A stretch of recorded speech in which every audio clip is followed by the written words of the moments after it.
વાંજળી રોવડાવી દે એવી વાર્તા। 14 વર્ષની ઉંમરે જ્યારે રમવાની અને કૂદવાની ઉંમર હતી ત્યારે સંબંધ થઈ ગયો। એ જમાનામાં બધી છોકરીઓના લગ્ન 12 કે 13 વર્ષની ઉંમરે થઈ જતા હતા। લગ્નનો અર્થ પણ ખબર ન હતી। તેઓ એમ વિચારીને ખુશ થતા કે નવા નવા કપડાં મળશે। માં હતી નહીં તો પિતાજીએ બસ જે થોડું ઘરનું કામકાજ શીખવ્યું હતું એ જ આવડતું હતું। લગ્નનો દિવસ આવ્યો અને બધી વિધિઓ પછી વિદાયનો સમય પણ આવ્યો। રોતી રોતી ડોલીમાં બેસીને સાસરિયામાં પહોંચી ગઈ। આટલી આલીશાન હવેલી જોઈને મારું મન મનમાં ને મનમાં બહુ ખુશ થઈ ગયું। ત્યારે જ સાસુનો અવાજ આવ્યો, અરે જલ્દી કલશ લઈ આવો, વહુ આવી ગઈ છે। અને મેં મારી સાસુ સામે જોયું। ઘૂંઘટની આડમાં મારી સાસુને જોઈ। તે મને ખૂબ જ કઠોર લાગતી હતી। ખરેખર જાણે હું તેમને જોઈને થોડી ડરી ગઈ હતી। રાત થઈ ગઈ હતી કારણ કે બધી વિધિઓ પૂરી થઈ ગઈ હતી। હું પલંગ પર સૂતાની સાથે જ સૂઈ ગઈ। વહેલી સવારે નોકરાણીએ આવીને મને જગાડી કે ચાલો રસોડું બનાવવાની રસ્મ છે। તૈયાર થઈને રસોડામાં જઈને ખીર બનાવી। બધાએ વખાણ પણ કર્યા, પણ સાસુમાએ કમી નીકાળી દીધી। સાથે જ બાળપણ છોડીને થોડું કામ શીખવાની સૂચના પણ આપી। 15 દિવસ પછી મારા પતિને પણ હોસ્ટેલમાં જવાનું હતું કારણ કે તેઓ BA કરી રહ્યા હતા અને હિતેશ હોસ્ટેલમાં જતા રહ્યા અને હું મારા સાસુ અને સસરા સાથે એકલી રહી ગઈ। હિતેશ પત્રો લખતા હતા, પણ પહેલા સાસુમાં વાંચતી, પછી મારી પાસે આવતો। ઉંમર નાની હોવાને કારણે એટલો ફરક નહોતો પડતો। મારી એકલતાનું સાથી હતું આંબાનું ઝાડ। હા, એ જ આંબાનું ઝાડ જે હવેલીના પાછળના ભાગમાં ઉગેલું હતું। તે આંબાના ઝાડ નીચે એક માટીનો ઓરડો પણ બનાવેલો હતો, પરંતુ તે ઝાડ ફળ નહોતું આપતું। તેથી હવેલીના તમામ લોકો તે ઝાડને વાંસ કહેતા હતા, પણ મને ખબર નહીં તે ઝાડ કેમ ખૂબ જ ગમતું હતું। કામમાંથી ફુરસદ મળ્યા પછી જ્યારે મને થોડીક નવરાશ મળતી ત્યારે એક એ જ વૃક્ષ મારું સાથી થયું હતું। હું તેને જોઈને મારો બધો થાક ભૂલી જતી હતી। 2 વર્ષ વીતી ગયા અને હું 16 વર્ષની થઈ ગઈ। હિતેશનું ગ્રેજ્યુએશન પણ પૂરું થઈ ગયું હતું। આજે હિતેશ પાછા આવવાના હતા। સાસુ સવારથી જ તૈયારીઓમાં લાગેલા હતા। પોતે જ રસોડામાં જઈને બધું ચેક કરતા હતા। હું પણ ખૂબ ખુશ હતી કે હવે મારે એકલા રહેવું નહીં પડે। 16 શ્રીગારની સાથે હું પૂર્ણ સ્ત્રીની જેમ મહેસૂસ કરી રહી હતી। આજે માંગના સિંદૂરમાં એક અલગ જ લાલાશ હતી। કદાચ એ લાલાશ મારા ચહેરા પર પણ દેખાતી હતી। એટલે જ મારા સાસુએ મને કહ્યું કે જઈને તારી નજર ઉતરાવી લે, હિતેશ આવી ગયા છે। હવેલીની હાલચાલથી ખબર પડી ગઈ હતી મને। બધા ખાવા પીવામાંથી નિવૃત્ત થઈને આરામ કરવા જતા રહ્યા। હિતેશ પણ રૂમમાં આવી ગયા હતા અને હું શર્મથી લાલ થઈ રહી હતી। ત્યારે જ હિતેશે મને એક સુંદર લાલ સાડી ભેટમાં આપી। પણ મારા માટે હિતેશનું પાછું આવવું જ સૌથી મોટી ભેટ હતી। અમે ઘણી વાતો કરી જેમાં અમુક ફરિયાદો હતી અને અમુક પ્રેમ હતો। સમય વીતતો ગયો અને 2 વર્ષ ક્યારે વીતી ગયા એ ખબર જ ના પડી। હિતેશ અને હું એકબીજા સાથે ખૂબ ખુશ હતા। એક દિવસ અચાનક મને ખબર પડી કે મારા પિતાજી બહુ બીમાર છે। હિતેશ મને તરત ત્યાં લઈ ગયા। પિતા મને જોઈને ખૂબ ખુશ થયા કારણ કે તેઓ મારા માટે તેમના શ્વાસ રોકી રાખ્યા હતા અને પછી મને હિતેશને સોંપીને તેમણે આ દુનિયા છોડી દીધી। ભીની આંખો સાથે મારા પિતાને વિદાય આપી। હવે મારું બધું માત્ર હિતેશ અને તેનો પરિવાર હતો। સમય વીતતો ગયો અને હિતેશે કાયદાનો અભ્યાસ પૂરો કર્યો અને હવે તે સરકારી વકીલ કહેવાતા હતા। પણ ભગવાને મને હજુ બાળકનું સુખ નહોતું આપ્યું। અત્યાર સુધી સાસુમાં દબાયેલી ભાષામાં બોલતા હતા, પણ ધીમે ધીમે તેમણે પોતાનો સ્વભાવ કડક કરી લીધો। હિતેશ તેમના કામમાં ખૂબ વ્યસ્ત હતા, તેથી તે આખો દિવસ મારી પાછળ પડી રહેતા. ધીમે ધીમે આખા ગામમાં વાત ફેલાઈ ગઈ કે હવેલીની વહુ વાંજણી છે. આ શબ્દો તીરની જેમ વાગતા હતા, પણ કંઈ બોલી શકતી ન હતી, માત્ર આંસુ વડે હૃદય હળવું કરતી હતી. હિતેશ મને સાંત્વના આપતા હતા, પણ લોકોનું વર્તન મને અંદરથી ખોખલું બનાવી રહ્યું હતું. હું શરીરે પાતળી હતી. પછી માતાના અવસાન પછી મારી યોગ્ય રીતે ઉછેર પણ થઈ શકી ન હતી. એક દિવસ હિતેશ ઘરે જમવા આવ્યા ત્યારે સાસુએ આદેશ આપ્યો કે અમે હિતેશના બીજા લગ્ન કરીશું. અરે હિતેશ, મને આટલો મોટો ધોખો કેવી રીતે આપી શકે? આ ન થઈ શકે. લાઈટ બંધ કર, મારે સૂવું છે. હિતેશ, મારે તમારી સાથે વાત કરવી છે. હું થાકી ગયો છું, મને સૂવા દે. હિતેશ, તમે બીજા લગ્ન કરશો? આરતી, મેં કહ્યું મને ઊંઘવા દે. હું થાકી ગયો છું. હું તમારા બધા લોકોની ચીક ચીક સાંભળું છું. ત્યાં માં છે અને અહીં તું છે. કંટાળી ગયો છું હું. મને આત્મહત્યા કરવાનું મન થાય છે. ના હિતેશ, એવું ના કહો. આરતીએ હિતેશના મોં પર હાથ રાખીને કહ્યું, તમારા સિવાય હવે મારું કોણ છે?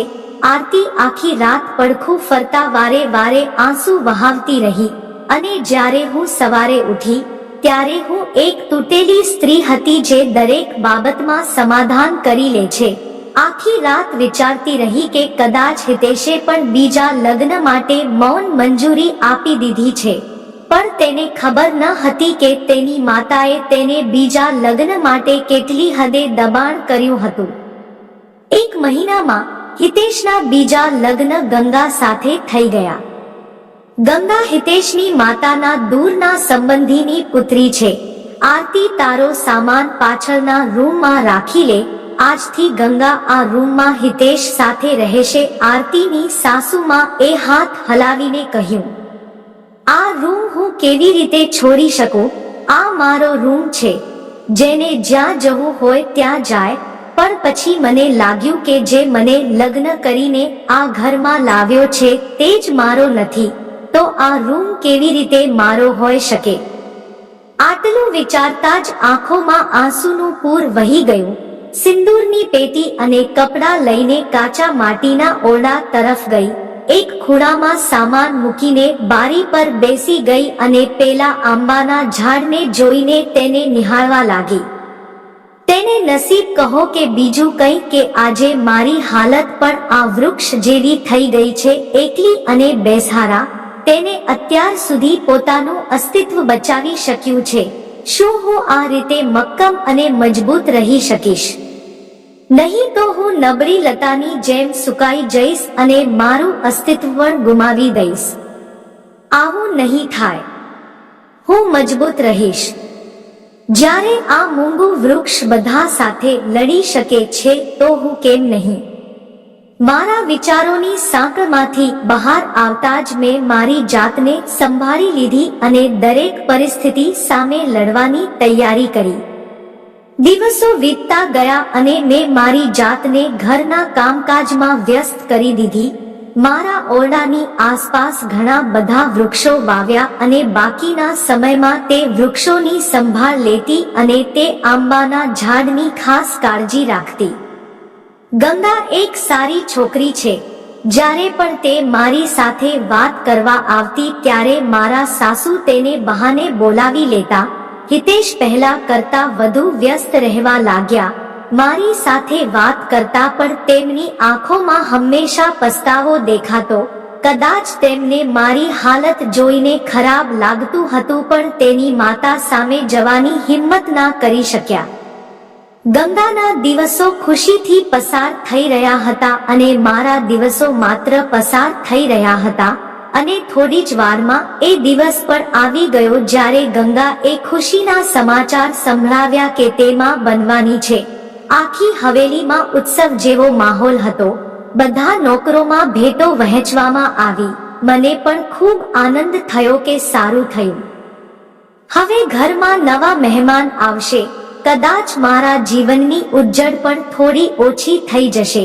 ગંગા ખૂબ જ કમજોર હતી અને ઉંમર પણ 16 વર્ષની. તે ખૂબ જ સહન કરતી હતી. હવે સાસુએ આદેશ આપ્યો હતો કે તેને સારી રીતે સેવા કરવામાં આવે જેથી તેની કમજોરી દૂર થઈ શકે. બધી કાળજી લીધા પછી પણ ગંગાનું વજન બહુ વધતું ન હતું. એક દિવસ ચિંતિત થઈને મેં હિતેશને કહ્યું કે ગંગાને શહેરના કોઈ સારા ડોક્ટરને બતાવો, પરંતુ સાસુમાં એમ કહીને ના પાડી દીધી કે અમારા બાળકો પણ ઘરે જન્મ્યા છે અને હિતેશની આ જ જૂની આદત છે કે તેઓ તેમની માતાની વિરુદ્ધ જઈ શકતા નથી. એક દિવસ ગંગાની તબિયત બગડવા લાગી. તે ભારે શ્વાસ લેતી હતી. ગભરાઈને મેં ગામડામાં વૈદ્યજીને ફોન કર્યો.